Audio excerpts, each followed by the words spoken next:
Okay, we're back. And now we're going to get into some of the specific strategies for design charrettes, and more specifically the charrette workbook. This is really critical for a successful charrette because this is where all your research and efforts early in the project are actually put to play to make sure that all of the participants have an understanding. So all of the lead rating goals, all of the design goals, everything that you would think you would want to achieve in here would be in here. And so the charrette workbook contains all the pertinent information needed by any stakeholder, and hopefully people read these before they come into it. And it could take months to develop this with the programming and everything. The first step in a charrette is the orientation, where all the stakeholders participate in really what we call information download.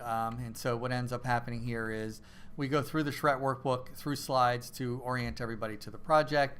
We then do small facilitated breakout sessions. These are not brainstorming sessions. These are breakout sessions with very specific deliverables that are attached, which each team must deliver.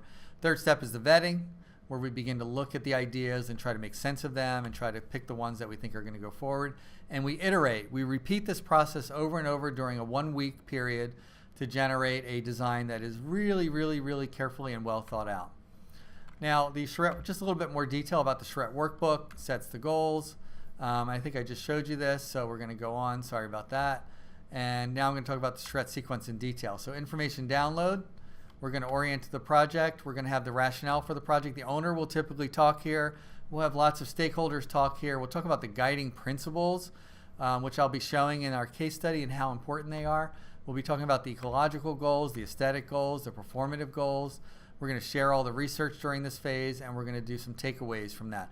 That usually lasts about an hour and a half in the first day of the charrette. Wow, a lot of details there. Sorry about that. And then, of course, we'll talk about, before we put people into their breakouts, we'll talk about each table and what they're trying to achieve. Second step in the process is the breakout sessions, and here we have facilitated idea and problem solving. We're going to develop multiple ideas by multiple participants. So we could have 4 tables working on the same exact project at the same time with similar goals. As I said before, the word no or bad does not exist, and here's how those tables work. You'll have a problem on the table. In my case, for our program, we use the term students, and you'll have a facilitator. We might have in a professional charrette as many as 8 people at the table with a professional charrette facilitator to make sure. Notice that everything's on the table so everybody can see. I've seen charrettes where the tables are too wide and not everybody can reach the drawing. We want everybody to have a pencil and everybody to draw. Step 3, the vetting process. Each team will present their scheme to the larger audience. We have 4 steps in vetting, and this is really not a critique. We have given up on design critiques. They are too slow, and they tend to be, unfortunately, personal or sometimes mean-spirited or sometimes selfish. And so what we have now is this idea that at the beginning, all we do is share the things that we're optimistic about the project. Now, that might sound all touchy-feely, but what we're trying to do is build the tone and tenor of the design process to be inspirational, supportive, and thought-provoking. Then we're going to do our cautions, and we're only going to talk about the things that we're cautious about. Here's where money might come up. I might be cautious about the money. I might be cautious about buildability. And what's great about the cautions is they create design objectives for later on in the charrette. So I might be cautious, for example, that the front door is in the wrong place on a site. Well, when I come back to my next session, I can make sure that we study a new location for the front door. And then finally, next steps, some of the ideas that could be taken further for the next session. This is a very tight framework, and people have to adhere to the rules or it breaks down very quickly. So if you become a charrette facilitator, you need to really think about that. Now here's what a vetting session will look like. It's very different than a critique. So for example, you'll have a presenter from the group and maybe even a second presenter from the group from the breakout.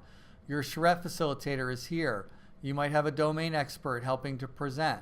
Notice that the neighbor is here, the end user, the domain, the facilitator, the community leader, the neighbor. It's not about putting the architects up on the front row anymore, because the architects will create a hierarchical environment where people have to look over their shoulders to see the work. And then we write everything down on newsprint so that people can see that their comments were heard during the vetting process. And then finally we do reflections. So we, at the end of the whole charrette, we do some reflections, and it's really great. Everybody's happy. And then we'll have the roles of the project. So here are the roles of, and you know what, I'll stop here and then I'll move that into the next video. Thanks.